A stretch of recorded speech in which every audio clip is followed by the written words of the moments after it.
बिस्मिल्लाहिर्रहमानिर्रहीम। अस्सलाम वालेकुम viewers, welcome to my YouTube channel math studies.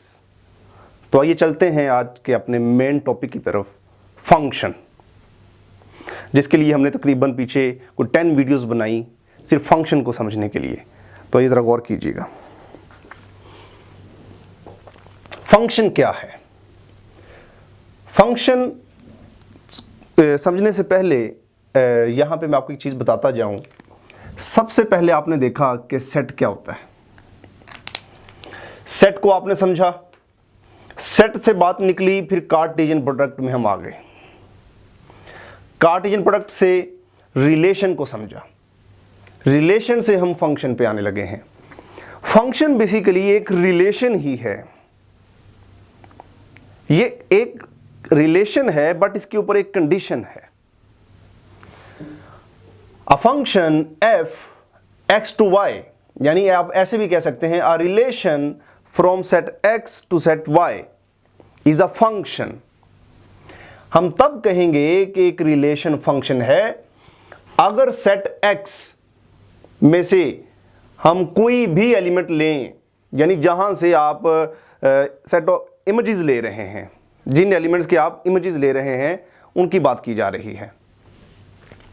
अगर हर एलिमेंट का इमेज जो सेट x से एलिमेंट्स लिए जा रहे हैं कम से कम एक एटलीस्ट वन y में लाजमी मिले, देन हम कहते हैं कि वही रिलेशन एक फंक्शन है। कंडीशन क्या है? सेट x में से हर एलिमेंट का सेट y में इमेज मिले और यूनिक मिले और एक ही हो। तो इसको हम ऐसे लिखते हैं y is equal to F of X. आप इसको दूसरे लफ्जों में फंक्शन को ऐसे भी कह सकते हैं कि जब एक वेरिएबल दूसरे वेरिएबल पर डिपेंड कर रहा होता है उसे भी हम फंक्शन कहते हैं। जो वेरिएबल डिपेंड कर रहा है ना, लाइक y डिपेंड कर रहा है x पर, तो y को हम कहते हैं ये डिपेंडेंट वेरिएबल है और x को हम कहते हैं ये इंडिपेंडेंट वेरिएबल है। सो फंक्शन को हम इस तरह भी डिफाइन कर सकते हैं, the relationship between two variables when one variable depends on another variable is called a function। but mathematically हम कहते हैं कि सेट x से जहां से फंक्शन डिफाइन किया जा रहा है x से y, सेट x के हर एलिमेंट का y में इमेज मिलना चाहिए और यूनिक होना चाहिए। आइए एक एग्जांपल लेते हैं, डिपेंडेंस की पहले हम एग्जांपल लेते हैं। ये देखें, मैथमेटिक्स में ये मेरे पास एक सर्कल है, ये उसका रेडियस r है, ठीक है। Have a circle, let's suppose इसका रेडियस r है। सर्कल का जो एरिया है वो सर्कल के रेडियस पर डिपेंड करता है, लेकिन जितना भी रेडियस आप ज्यादा लेंगे सर्कल का एरिया उतना ही ज्यादा होगा, जितना रेडियस कम लेंगे सर्कल का एरिया उतना कम होगा। तो ये डिपेंडेंस आ गई। सो हम ये कह सकते हैं area of circle is the function of its radius. Area यहां पे डिपेंडेंट वेरिएबल आ गया और आर जो है वो इंडिपेंडेंट वेरिएबल आ गया। जितना आप रेडियस कम करेंगे सर्कल का एरिया उतना कम होगा। इसी तरह आप फर्दर एग्जांपल ले सकते हैं कि किसी भी स्क्वायर का जो एरिया है वो उसकी साइड्स पर डिपेंड कर रहा होता है, ठीक है। तो इस तरह डिपेंडेंस का जो एक फंक्शन है वो भी हम बना सकते हैं। आइए मैथमेटिकली समझते हैं। इसको आप ऐसे ले लें, फंक्शन एक it is like a machine. ये बिल्कुल एक मशीन की तरह काम करती है। क्या मतलब? एक मशीन है, आप उसको इनपुट देते हैं, ये मेरे पास एक फंक्शन है लाइक अ मशीन। मैं इस फंक्शन को इनपुट दे रहा हूं x1, x2, x3। जब आप x1 इसको देंगे तो ये x1 इसमें पुट होगा और ये आपको आंसर देगा f ऑफ x1 की शक्ल में। उसको आपने y1 कह दिया और ये कहलाएगा हमारा आउटपुट, ठीक है। इनपुट आप देते हैं तो आउटपुट आपको मिलता है, और जो आउटपुट मिलता है लाइक जिसे आप f of x1, f of x2, f of x3 कह रहे हैं, उसे आप कहते हैं ये फंक्शन की वैल्यूज हैं, उन्हें आप फंक्शन की वैल्यूज कहते हैं। तो इस पर शर्त यह है जो भी आप इनपुट दे रहे हैं आउटपुट जो है वो आपको यूनिक मिलना चाहिए। दो एलिमेंट्स ना मिले, एक इनपुट दिया तो आउटपुट भी एक आए।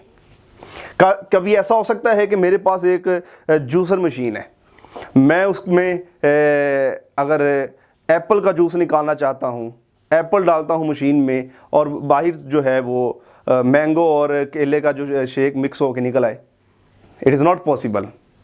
One input has only one output. आप इसको ज़रा इस तरह भी आप ले सकते हैं। लेट्स सपोज मेरे पास में कुछ रिलेशन लिए हुए, मेरे पास दो सेट थे, सेट एक्स और सेट वाई। सेट एक्स में हमारे पास कुछ एलिमेंट्स हैं 1 2 3 समथिंग 4 5 तक, और सेट वाई में भी कुछ एलिमेंट्स हमने लिए। ये कुछ रिलेशन है, जैसा कि हमने लास्ट टाइम कहा कि रिलेशन ही फंक्शन होता है अगर वो कंडीशन को फुलफिल करता है। तो ये देखते हैं, मैं सेट एक्स को यहाँ पे कह लेता हूँ, ये मेरे पास सेट ऑफ सन्स है, ये मेरे पास फर्ज कर लें सेट ऑफ फादर्स है। देखें, 1 का इमेज B है, 2 का इमेज A है, 3 का इमेज C और D है। फंक्शन की पहली कंडीशन तो सेटिस्फाई हो रही है कि हर एलिमेंट इमेज रख रहा है, बट दूसरी कंडीशन नहीं है, 3 के 2 इमेज आ गए। It is not possible. क्या ऐसा पॉसिबल हो सकता है कि ये जो बेटा है इसके 2 बाप हों? It is not possible. So एक इनपुट का एक ही आउटपुट होना चाहिए। So it is not a function. ये फंक्शन नहीं है, नॉट फंक्शन। नेक्स्ट आइए, 1 का इमेज B है, 2 का A है, 3 का C है, 4 का कोई इमेज नहीं है। क्या ऐसा हो सकता है? एक बच्चा है, उसका कोई बाप ही ना हो? It is not possible. So function की डेफिनेशन ये है कि जहाँ से आप सेट ऑफ इमेजेस ले रहे हैं वहाँ पे हर वैल्यू का इमेज हो। यहाँ पे 4 मिस हो गया, it is not a function. ये फंक्शन नहीं है। एक और एग्जांपल लेते हैं, 1 का इमेज A है, 2 का B है, 3 का B है, 4 का C है। यस, हर एलिमेंट का इमेज है और यूनिक है। आप कहेंगे सर लेकिन यहाँ तो रिपीट हो रहा है B। हाँ जी बिल्कुल, एक बाप के 2 बेटे हो सकते हैं, 3 भी हो सकते हैं, 4 भी हो सकते हैं। सेट ऑफ इमेजेस में वैल्यूज अगर रिपीट हो जाए या मिस हो जाए कोई मसला नहीं उसमें, तो वो फंक्शन की डेफिनेशन में आ जाएगा। आपने ये देखना है जहाँ से फंक्शन डिफाइन कर रहे हैं, रिलेशन डिफाइन कर रहे हैं, उसमें हर एलिमेंट का इमेज हमें वाई में मिल रहा है और यूनिक है, हर एलिमेंट का एक ही इमेज मिल रहा है। So this is a function. ये फंक्शन है हमारे पास, ठीक है। इसको देखिएगा, 5 का इमेज B है, 6 का A है, 7 का C है। देखिए यहां मिस हो गया। तो ऐसा पॉसिबल है कि कोई ऐसा फादर जो है जिसका कोई बेटा नहीं है? दुनिया में ऐसा होता है। So it is a function, her element का इमेज है। इसको देखें, 5 का B, 6 का A, 7 का C, it is a function. Her element का इमेज है और यूनिक है, वहां ना कोई मिस हो रहा है ना कोई रिपीट हो रहा है जी। 5 का A, 6 का B, 7 का A, 8 का B। Yes, every element has image and unique. इसमें A के 2 इमेज, 2 वैल्यूज का इमेज है और B भी 2 का है। तो ऐसा इसे सेट ऑफ फादर कहा था, A के 2 बेटे हैं और B के भी 2 बेटे हैं।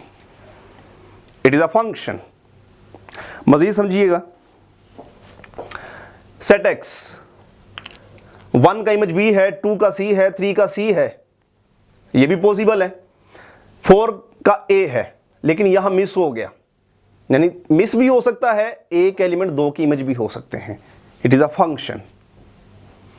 यहां देखें, 1 2 3 4 5 6 इन तमाम का इमेज जो है वो एक ही एलिमेंट है, हर एलिमेंट का इमेज है और यूनिक भी है। It is a function. देखें, एक फादर है, उसके 6 बच्चे हो सकते हैं। It is a function. यहां कोई एलिमेंट मिस नहीं हो रहा, ना कोई रिपीट हो रहा है। यहां देखिए, 1 का इमेज A है, 2 का A है, 3 का A है, यहां 3 मिस हो रहे हैं, चाहे 1000 मिस हो जाएं, वो फंक्शन है। 3 बाप ऐसे हैं जिनके कोई बच्चे नहीं है, पॉसिबल है 1 के 3 हैं। तो आइए, ये जो मैं सेट ले रहा हूं, ये बेसिकली कहां से लेते हैं, इसको जरा प्रैक्टिकल एग्जांपल में देखते हैं। मैं एक फंक्शन ले रहा हूं यहां पे, इसे हम लीनियर फंक्शन कहते हैं। ये आपने एक लीनियर फंक्शन लिया। लीनियर रिलेशन लिया। अब देखते हैं आया कि ये फंक्शन है भी या नहीं। तो अगर मैं गौर करूं यहां पे ये सेट x है, ये सेट y है, देखते हैं ये रिलेशन फंक्शन है या नहीं। मैं देखता हूं जी सेट ऑफ रियल नंबर में से कोई भी वैल्यू पुट करता हूं, यहां पे x अब रियल नंबर आ गया तो 0 पुट करता हूं, 1 आंसर मिल रहा है।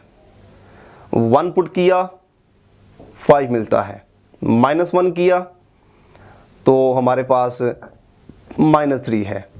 यहां से हम देख रहे हैं कि सेट ऑफ रियल नंबर से हम वैल्यूज पुट कर रहे हैं और y जो है यानी कि सेट ऑफ रियल नंबर में ही आंसर दे रहा है। सो हम ये कह सकते हैं this is a linear function from R to R। R to R का मतलब सेट ऑफ रियल नंबर से हम इनपुट देते हैं, आउटपुट भी रियल नंबर में मिलता है। So this is a function. ऐसा कोई एलिमेंट नहीं है जिसके 2 इमेज मिल रहे हो और ऐसा कोई एलिमेंट नहीं है जिसका कोई इमेज रिपीट हो रहा हो। So it is a linear function. इसी तरह क्वाड्रेटिक फंक्शन भी आ सकते हैं। आइए एक ट्रिग्नोमेट्रिक फंक्शन की एक एग्जांपल लेते हैं। आया कि हम इसको फंक्शन क्यों कहते हैं, जरा देखिएगा। यहां से मैं सेट ऑफ रियल नंबर में से कोई भी वैल्यू पुट करता हूं, 0, 1, -1, तो आप देखिएगा आपको हमें मालूम है साइन x का जो फंक्शन है ये आपको वैल्यू या तो -1 देगा या 1 देगा या इनके बिटवीन देगा। तो हम ये कह सकते हैं ये फंक्शन डिफाइन है R से -1 to 1। It means trigonometric function में साइन और कोस में आप सेट ऑफ रियल नंबर से वैल्यूज पुट करते हैं जिसे हम डोमेन कहते हैं और आंसर्स हमें जो मिलते हैं वो रेंज कहलाते हैं। ठीक है, एक और एग्जांपल लेते हैं लॉग फंक्शन की। लॉग फंक्शन जो है आप लॉग फंक्शन में 0 पुट नहीं कर सकते, नेगेटिव पुट नहीं कर सकते। सो इसकी हम कह सकते हैं ये फंक्शन डिफाइंड है इन वैल्यूज पर और आंसर मिल सकता है सेट ऑफ रियल नंबर पे।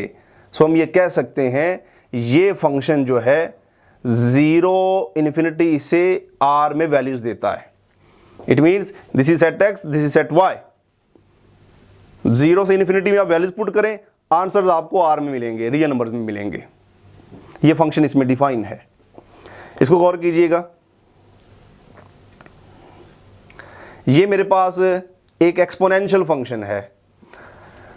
एक्सपोनेंशियल फंक्शन में आप कोई भी वैल्यूज पुट कर सकते हैं, लेकिन एक्सपोनेंशियल फंक्शन याद रखिएगा कभी भी आपको 0 आंसर नहीं देता, ना नेगेटिव देता है, बल्कि ये हमेशा आपको 0 से ग्रेटर आंसर देगा। तो आप कह सकते हैं इस फंक्शन की जो रेंज है वो 0 शामिल नहीं है, 0 से इन्फिनिटी की तरफ है। सो ये फंक्शन डिफाइन है R से 0 टू इन्फिनिटी। ये मतलब है सेट x और सेट y का। So these are all functions, क्योंकि ये फंक्शन की डेफिनेशन को फुलफिल कर रहे हैं।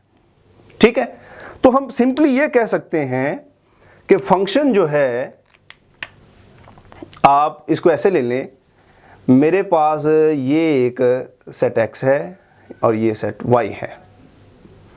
अगर मैं x से कोई वैल्यू पुट करता हूं तो मुझे f ऑफ x मिलता है।